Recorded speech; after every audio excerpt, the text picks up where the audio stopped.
¿Qué tal, amigos? Esta vez no vengo a asustarlos, sino a hacerlos pensar, porque hay historias que no terminan con un grito, sino con un silencio.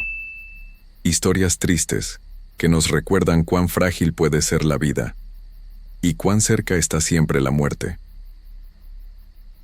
La carretera de La Rumorosa serpentea por las montañas de Baja California, como una cicatriz negra sobre la piedra. Son 20 kilómetros de curvas peligrosas que conectan Tijuana con Mexicali, un camino que ha visto más tragedias de las que cualquier persona quisiera contar. Los conductores que transitan por allí, especialmente cuando cae la noche, conocen bien las historias que se cuentan en voz baja. Pero hay una que se repite más que las otras, una que hace que incluso los más valientes aprieten el volante con más fuerza cuando las sombras se alargan sobre el asfalto. Todo comenzó hace muchos años, en una noche donde la prisa y la desesperación se encontraron en el peor momento posible. Un conductor de tráiler avanzaba a toda velocidad por aquellas curvas traicioneras. No era imprudencia lo que lo hacía pisar el acelerador, era el amor. Su esposa estaba a punto de dar a luz en Mexicali, y él llevaba consigo todos los ahorros que había juntado durante meses de trabajo, dinero que necesitarían para el parto y para recibir a su primer hijo. Cada kilómetro que dejaba atrás lo acercaba a ese momento que había esperado tanto. Podía imaginarse ya abrazando a su esposa, sosteniendo a su bebé por primera vez. Esos pensamientos lo hacían acelerar aún más, ignorando las señales de precaución que advertían sobre las curvas cerradas. Pero la carretera de La Rumorosa no perdona. En una de esas curvas, justo donde las rocas se levantan como gigantes amenazantes a ambos lados del camino, el tráiler perdió el control. El chirrido de las llantas contra el pavimento resonó en la oscuridad, seguido por el estruendo metálico del impacto. El vehículo se estrelló contra las enormes piedras con una fuerza brutal, quedando destrozado entre los escombros y el metal retorcido. El conductor logró salir del tráiler tambaleándose, aturdido por el golpe. Se revisó el cuerpo con manos temblorosas, tocándose el pecho, los brazos, la cabeza. Para su sorpresa, no encontró heridas graves, ni sangre, ni huesos rotos. Un alivio extraño lo invadió. Pensó que había tenido suerte, que alguien allá arriba lo había protegido para que pudiera llegar con su familia. No podía quedarse allí esperando. Su esposa lo necesitaba, su hijo estaba por nacer. Así que comenzó a caminar por la carretera desierta, con el sobre de dinero bien guardado en su chamarra, esperando que alguien pasara y pudiera llevarlo a Mexicali. Caminó durante horas bajo el cielo negro de la sierra. El frío de la noche comenzó a calársele en los huesos, pero él seguía adelante, poniendo un pie delante del otro, aferrándose a la idea de llegar a tiempo. Cada vez que veía luces a lo lejos, levantaba el brazo para hacer señas, gritaba pidiendo ayuda, pero los vehículos pasaban de largo, como si no lo vieran. Era extraño. ¿Por qué nadie se detenía? ¿Acaso no veían a un hombre herido caminando solo en medio de la noche? Siguió caminando. El cansancio empezó a pesarle. Sus piernas se volvieron lentas, torpes. Sentía un frío que no debería sentir, un frío que parecía venir de adentro. Cuando amaneció, él seguía caminando. Cuando cayó la segunda noche, seguía caminando. 3 días pasaron así, pagando por ese tramo maldito de carretera, llamando a los autos que pasaban sin detenerse, sin siquiera voltear a verlo. Para el tercer día, su cuerpo finalmente cedió. Se detuvo en medio del camino con la vista fija hacia Mexicali, hacia donde su esposa lo esperaba sin saber lo que había ocurrido. Y allí, en ese mismo lugar, dejó de caminar para siempre. Cuando finalmente encontraron el tráiler abandonado días después, no había rastro del conductor. Buscaron por toda la zona, entre las rocas y los barrancos, pero su cuerpo nunca apareció. Fue como si la carretera se lo hubiera tragado, como si se hubiera desvanecido en el aire frío de la sierra. Los que lo conocían lloraron su pérdida. Su esposa tuvo que dar a luz sola, esperando en vano que él llegara con el dinero que tanto necesitaban. El niño nació sin conocer a su padre, y ella quedó con el corazón roto, preguntándose qué había pasado en esa carretera oscura. Pero la historia no terminó allí. Poco tiempo después comenzaron los encuentros extraños. Un joven conductor que viajaba por la Rumorosa una noche vio a un hombre a un lado del camino, haciéndole señas desesperadas. Algo en esa figura le hizo detenerse. El hombre que subió a su vehículo tenía una mirada perdida, desesperada. Le contó que había tenido un accidente, que su esposa estaba por dar a luz en Mexicali, que necesitaba llegar urgentemente. Le mostró un sobre lleno de dinero y le dio una dirección escrita en un papel arrugado. Le rogó que, si no podía llevarlo, al menos entregara ese dinero a su esposa. El conductor, conmovido por la historia y por la angustia real en los ojos de aquel hombre, aceptó ayudarlo. Durante todo el trayecto, el pasajero no dejó de hablar de su hijo que estaba por nacer, de lo feliz que sería verlo, de los planes que tenía para su familia. Cuando llegaron a la dirección que el hombre había indicado, el conductor volteó para decirle que habían llegado. Pero el asiento del pasajero estaba vacío, completamente vacío.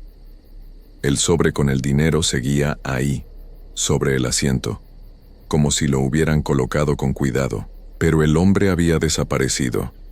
Las puertas del vehículo seguían cerradas por dentro. No había manera de que alguien hubiera salido sin que él se diera cuenta. El conductor sintió un escalofrío recorrerle la espalda. Con las manos temblando, tomó el sobre y bajó del auto.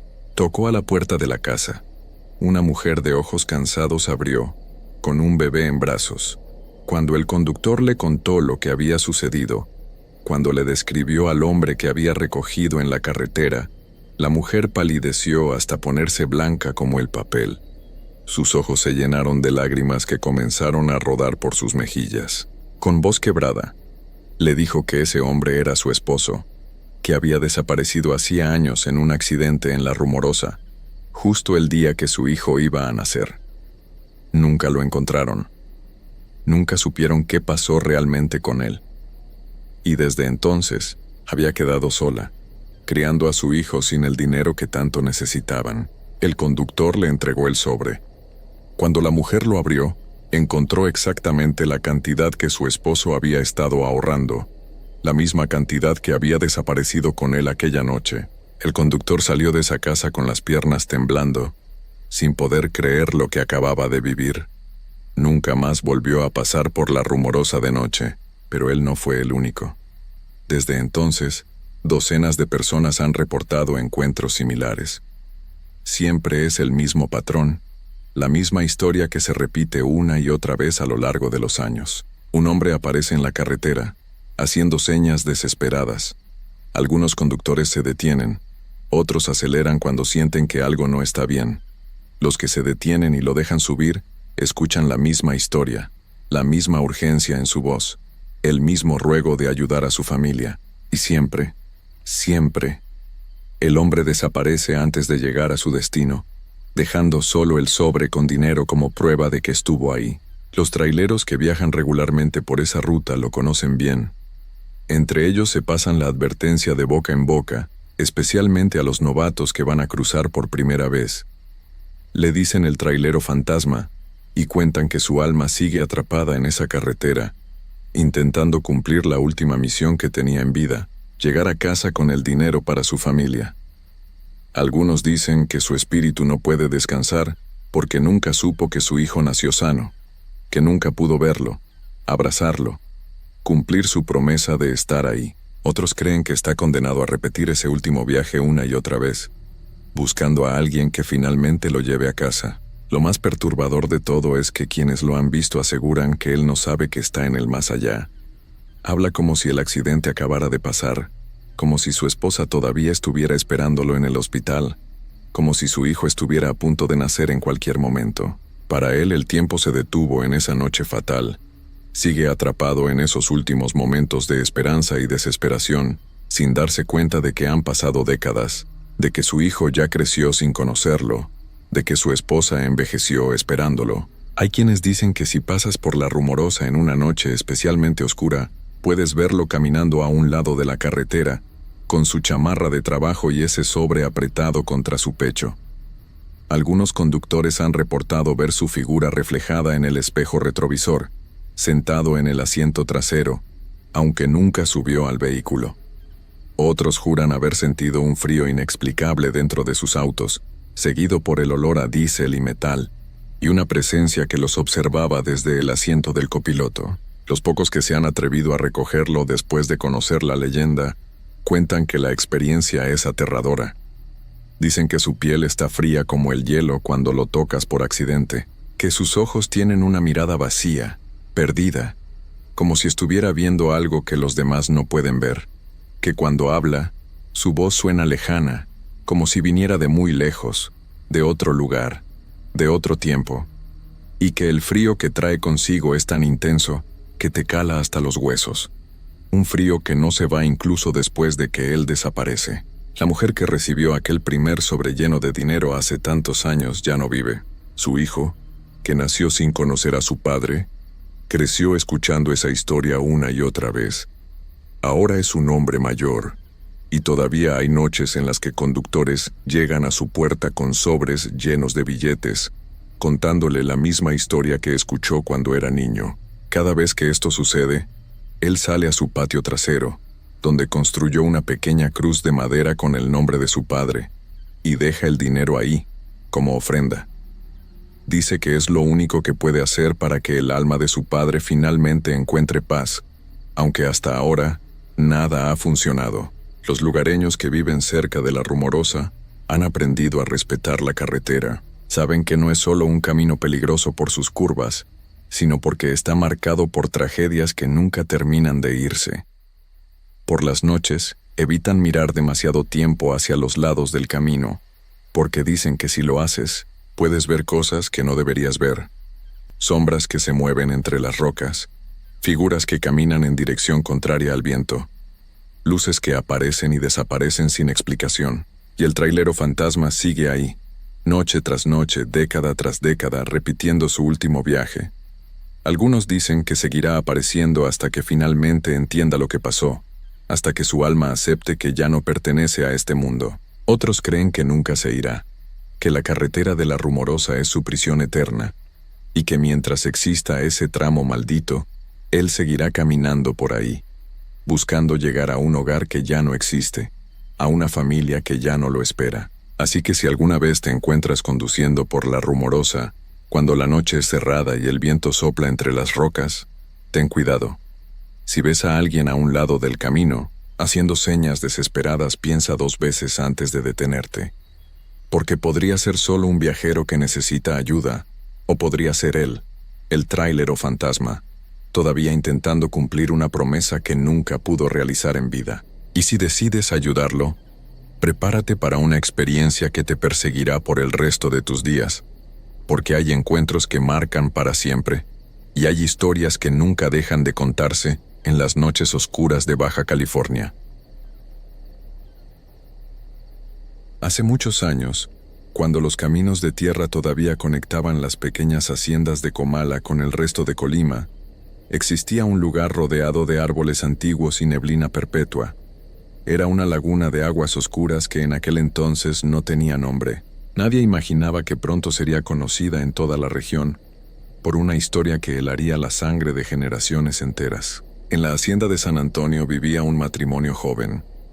Él trabajaba en el campo desde que salía el sol hasta que caía la noche, con las manos curtidas por la tierra y el rostro bronceado por el trabajo. Ella se dedicaba al hogar, preparaba las comidas, cosía la ropa y mantenía la pequeña casa limpia y ordenada. A simple vista parecían una pareja como cualquier otra, pero algo oscuro comenzaba a crecer en el corazón de ella, algo que eventualmente los arrastraría a ambos hacia una tragedia que nadie podría olvidar. A él le gustaba salir los fines de semana. Cuando terminaba su jornada, se limpiaba el polvo del camino y partía hacia los pueblos cercanos, donde había fiestas, música y baile. No había malicia en sus salidas. Simplemente era un hombre que disfrutaba de la convivencia después de días enteros de trabajo bajo el sol inclemente. Pero ella no lo veía así. Cada vez que él se marchaba, una sensación horrible la invadía por completo. Los celos la consumían como el fuego consume la madera seca. Se imaginaba cosas terribles. Veía en su mente imágenes de él con otras mujeres, riendo, bailando, olvidándose de ella por completo. Esas ideas le provocaban un dolor en el pecho que apenas podía soportar. Los vecinos de la hacienda notaban el cambio en ella. Antes era una mujer amable que saludaba con una sonrisa, pero poco a poco su rostro se fue tornando pálido y su mirada se volvió distante, como si algo la estuviera devorando desde adentro. Las noches en que él salía, ella no podía dormir. Caminaba de un lado a otro de la casa, mirando por la ventana hacia el camino oscuro, esperando ver su figura regresar. Pero las horas pasaban lentas, eternas, y él no volvía hasta el amanecer o incluso días después. Una tarde, los dueños de la hacienda organizaron una gran fiesta. Era una celebración importante y habían invitado a toda la gente de los alrededores, ricos y pobres por igual. Cuando la invitación llegó a la pareja, ella inmediatamente dijo que no quería ir. Sabía que habría muchas personas, mucha bebida, y eso significaba que él estaría rodeado de tentaciones. Pero él insistió en que al menos debía ir a disculparse por su ausencia, que sería de mala educación rechazar la invitación sin dar la cara. Ella finalmente aceptó, pero con una condición: que fuera solamente a dar las disculpas y regresara de inmediato. Él prometió que así lo haría. Partió al atardecer, cuando el cielo comenzaba a teñirse de naranja y púrpura. Ella lo vio alejarse por el camino de tierra, y apenas desapareció de su vista, el tormento comenzó. 1 hora pasó, luego 2, luego 3. La noche cayó por completo y él no regresaba. Ella empezó a caminar por la casa como un animal enjaulado, retorciendo sus manos, mordiéndose los labios hasta hacerlos sangrar. Las imágenes en su cabeza se volvieron cada vez más vívidas y dolorosas. Lo veía bailando con otras, abrazándolas, besándolas, olvidándose por completo de los votos que habían hecho ante el altar. A las 5 horas de espera, algo dentro de ella se rompió completamente. La razón la abandonó, y una desesperación absoluta se apoderó de su ser. Salió corriendo de la casa hacia la oscuridad del campo, con los ojos llenos de lágrimas y el corazón destrozado. Corrió sin saber hacia dónde, guiada solo por el dolor y la angustia. Llegó hasta la orilla de la laguna, ese lugar donde la niebla siempre flotaba sobre el agua, y donde los árboles creaban sombras amenazantes. Ahí, en medio de la noche más oscura, gritó con todas sus fuerzas hacia el cielo. Pero no invocó a Dios ni a los santos. Su dolor era tan profundo, su desesperación tan grande, que pronunció un nombre que nadie debería pronunciar jamás. Llamó a las fuerzas oscuras, a aquello que habita en las sombras más profundas. Con voz quebrada por el llanto, hizo una oferta terrible. Prometió entregar su alma, su existencia completa, a cambio de una sola cosa: que su marido regresara a casa para siempre, que nunca más volviera a dejarla, que el amor entre ellos fuera eterno e inquebrantable. El viento dejó de soplar. Los insectos nocturnos dejaron de cantar. Un silencio sepulcral cayó sobre la laguna. Y entonces, desde la oscuridad más profunda del bosque, algo respondió a su llamado. No había forma visible, no había rostro, pero ella sintió una presencia que la rodeaba, algo antiguo y terrible que aceptaba su oferta con un placer siniestro. Un frío glacial la recorrió de pies a cabeza y supo en ese instante que había cometido el error más grande de su vida. Pero ya era demasiado tarde. El pacto estaba sellado. Cuando él regresó a casa esa madrugada, un poco cansado pero con la conciencia tranquila porque solo había cumplido con las cortesías sociales, encontró la puerta de la casa abierta. La brisa nocturna movía las cortinas y había un silencio inquietante. La llamó por su nombre una y otra vez, pero no hubo respuesta. Buscó en cada rincón de la pequeña vivienda, pero ella no estaba. Su ropa seguía colgada, sus zapatos junto a la cama, pero de ella no había rastro alguno. El pánico lo invadió de inmediato. Salió de la casa gritando su nombre hacia la oscuridad. Despertó a los vecinos, quienes se unieron a la búsqueda con antorchas y lámparas de aceite. Durante toda la noche, recorrieron los campos, los caminos, los alrededores de la hacienda, pero no encontraron ninguna señal de ella. Era como si la tierra se la hubiera tragado por completo. Cuando el sol comenzó a salir, iluminando el paisaje con sus primeros rayos. Un niño que había salido a buscar leña descubrió algo que hizo que el corazón se le detuviera en el pecho. Junto a la laguna, flotando suavemente sobre el agua oscura, estaba el vestido blanco que ella usaba la noche anterior, pero no había ningún cuerpo, solo el vestido, meciéndose con la brisa matutina como un fantasma sobre la superficie del agua. Los hombres corrieron hacia allá, metieron palos largos en el agua tratando de encontrar algo, cualquier cosa.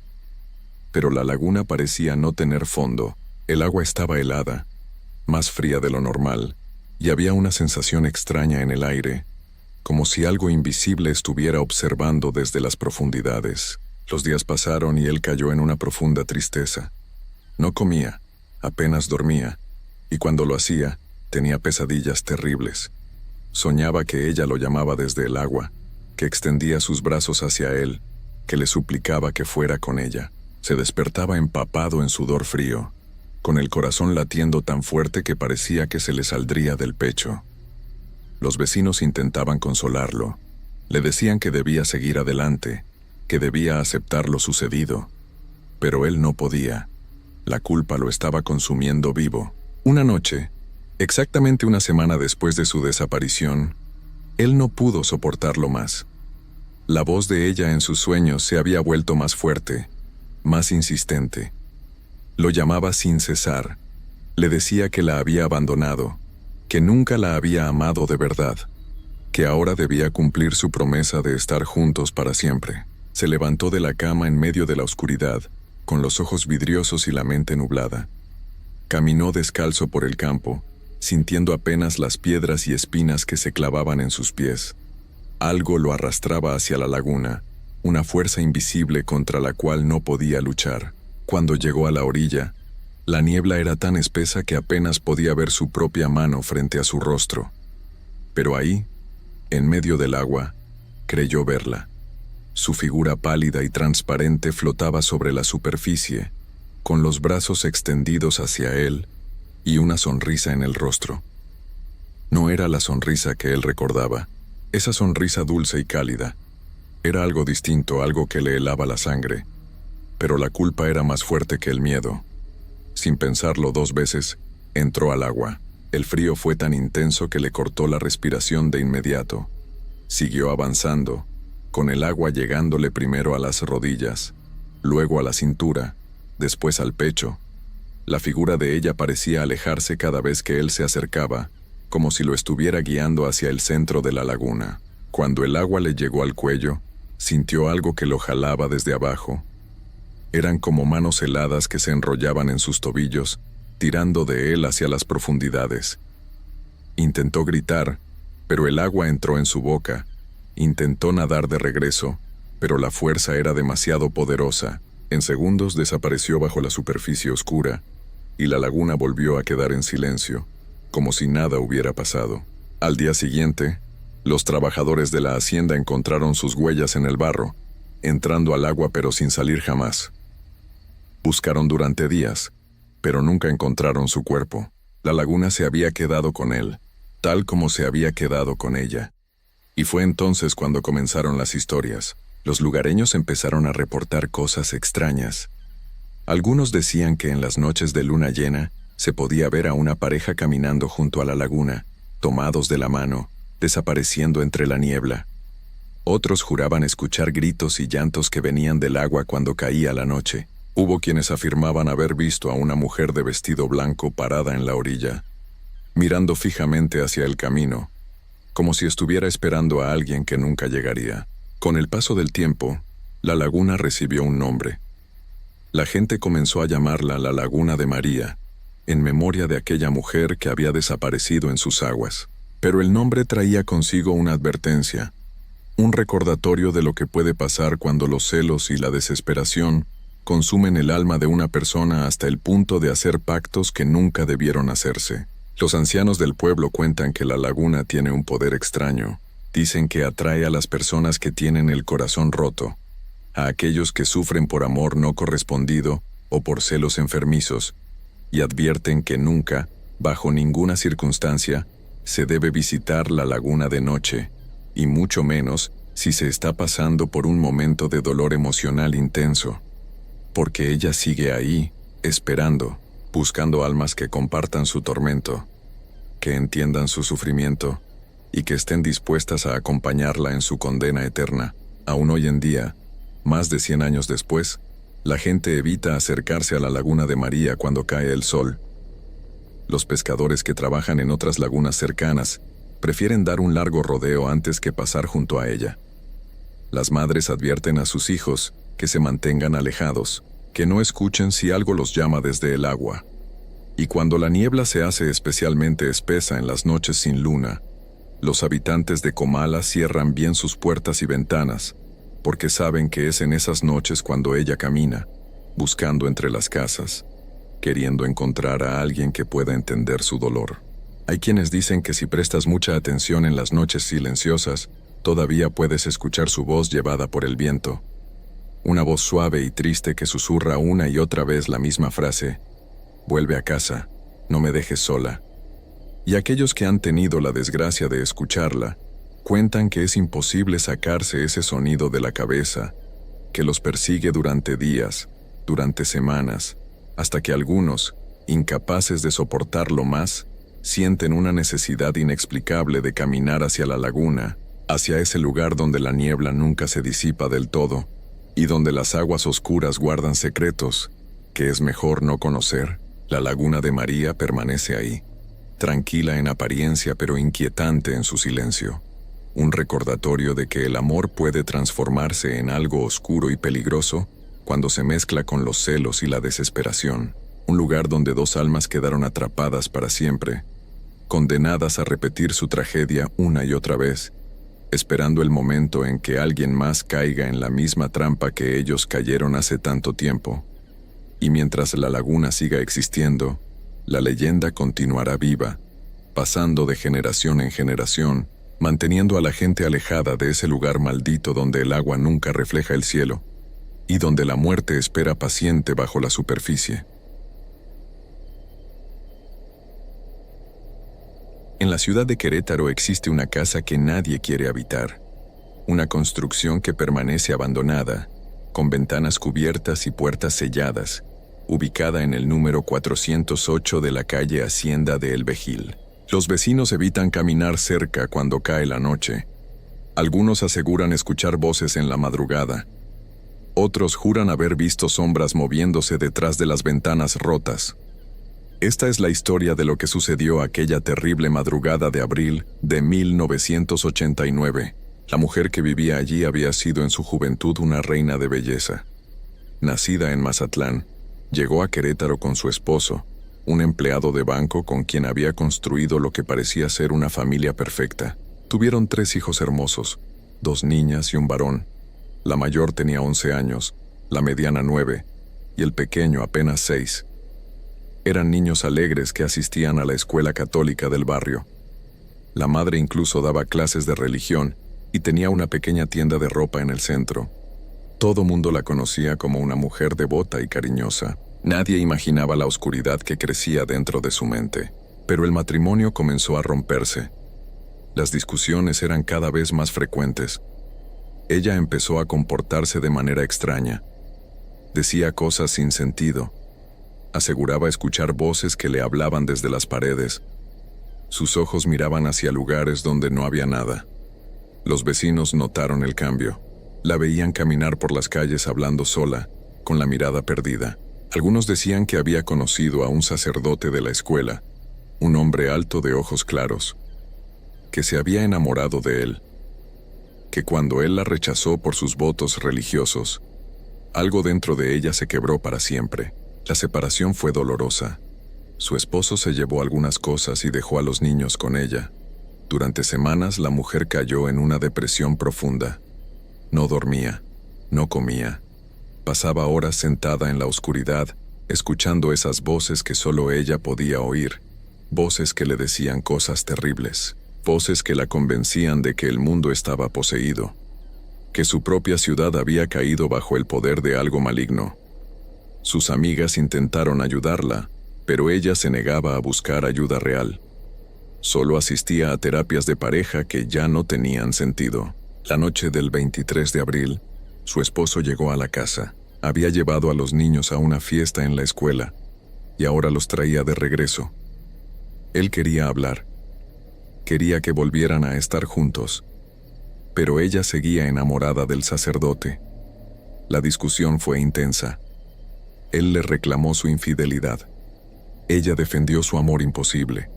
Las voces se alzaron en esa casa mientras los niños dormían arriba. Finalmente él se fue, furioso y desilusionado. Cerró la puerta sin saber que nunca más volvería a ver a sus hijos con vida. Ella subió las escaleras lentamente. Arropó a cada uno de sus pequeños.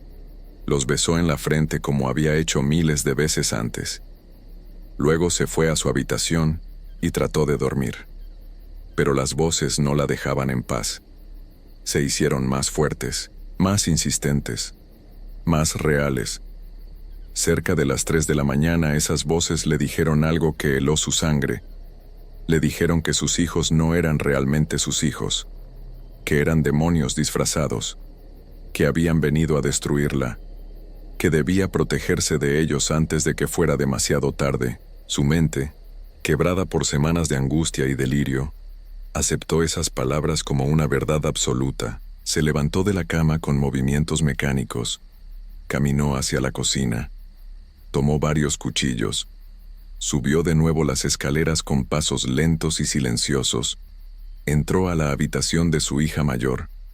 La niña dormía profundamente, soñando quizás con juegos y risas. No tuvo tiempo de despertar. La madre actuó sin dudar, creyendo firmemente que estaba salvándose de una amenaza. El silencio de la noche se rompió apenas por unos segundos. Luego fue a la habitación de la segunda niña. La pequeña de 9 años tenía una muñeca entre sus brazos. Tampoco despertó. La madre continuó su tarea horrible, convencida por esas voces implacables de que estaba haciendo lo correcto, que estaba enfrentando al mal. Finalmente entró a la habitación del niño, el más pequeño de sus hijos, el que llevaba el nombre de su padre. Dormía de lado, con las cobijas hasta el cuello. Ella no sintió nada. Las voces habían tomado control total de su mente. Cuando terminó, caminó de regreso a su habitación como si nada hubiera pasado. Se acostó en su cama, cerró los ojos. Las voces finalmente guardaron silencio. Por primera vez en semanas, durmió profundamente.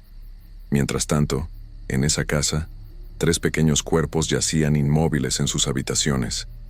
La madrugada transcurrió en un silencio sepulcral. Nadie en el vecindario escuchó nada fuera de lo normal. Todo parecía estar en calma. A la mañana siguiente, ella despertó como si fuera un día cualquiera. Preparó café, se vistió con cuidado, tomó el teléfono y llamó a su esposo. Le dijo con voz tranquila que necesitaba verlo, que era urgente. Él llegó cerca del mediodía, todavía molesto por la discusión de la noche anterior. Tocó el timbre varias veces. Ella abrió la puerta con una sonrisa extraña en el rostro. Lo invitó a pasar. Él preguntó por los niños. Ella señaló hacia arriba sin decir palabra. Subió las escaleras llamándolos por sus nombres. Primero entró a la habitación de su hija mayor. Lo que vio lo dejó paralizado. Sus piernas se negaron a moverse. Su mente se negó a aceptar la realidad. Corrió a las otras habitaciones. En cada una encontró la misma escena de pesadilla. Gritó con todas sus fuerzas. Bajó tropezando por las escaleras. Ella seguía sentada en la sala, completamente calmada, mirando hacia la nada. Él salió corriendo a la calle pidiendo ayuda a gritos. Los vecinos llamaron a las autoridades.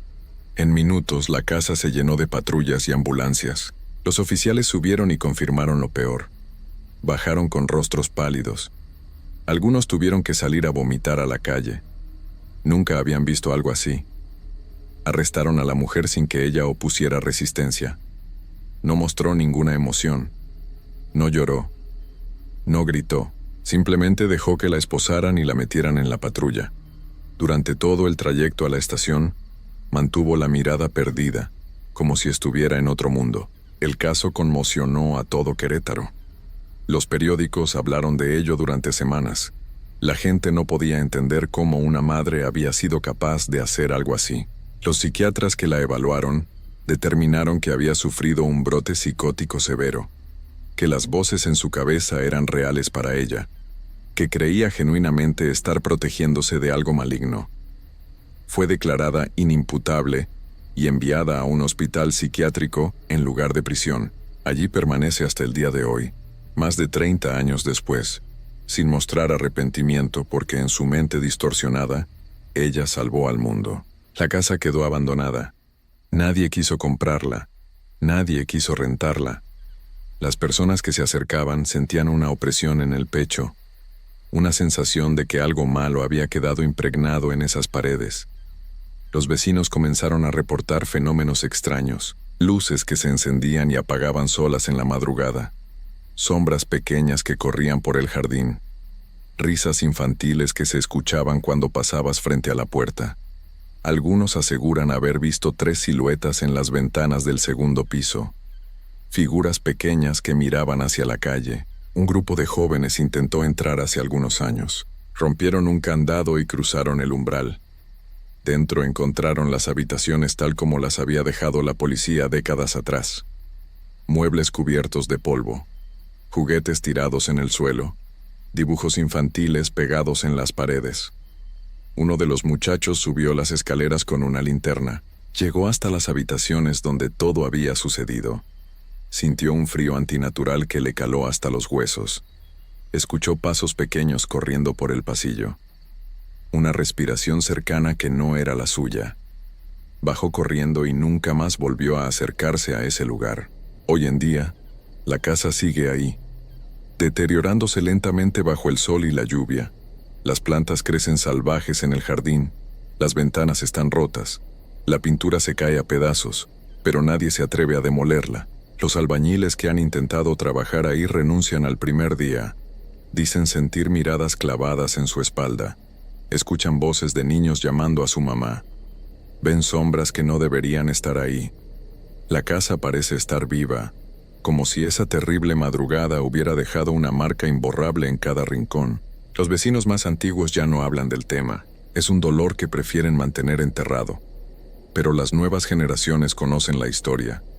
Saben que en el 408 de la calle Hacienda de El Vejil ocurrió algo que nunca debió pasar, que 3 almas inocentes dejaron este mundo de la manera más cruel, y que sus espíritus confundidos y asustados quizás sigan esperando en esa casa, esperando a que alguien les explique por qué su propia madre, la persona que más debía protegerlos, fue quien les arrebató la vida. Si alguna vez pasas por esa calle en Querétaro, notarás cómo la gente cruza la acera para evitar pasar frente a esa construcción, cómo bajan la mirada y aceleran el paso, porque todos saben que la casa Mijangos no es solo una propiedad abandonada. Es un recordatorio de que a veces el verdadero terror no viene de fantasmas ni demonios. Viene de la mente humana cuando se quiebra, y ese tipo de terror nunca desaparece. Permanece flotando en el aire, esperando, observando, recordándonos que el mal más profundo puede habitar en los lugares más inesperados.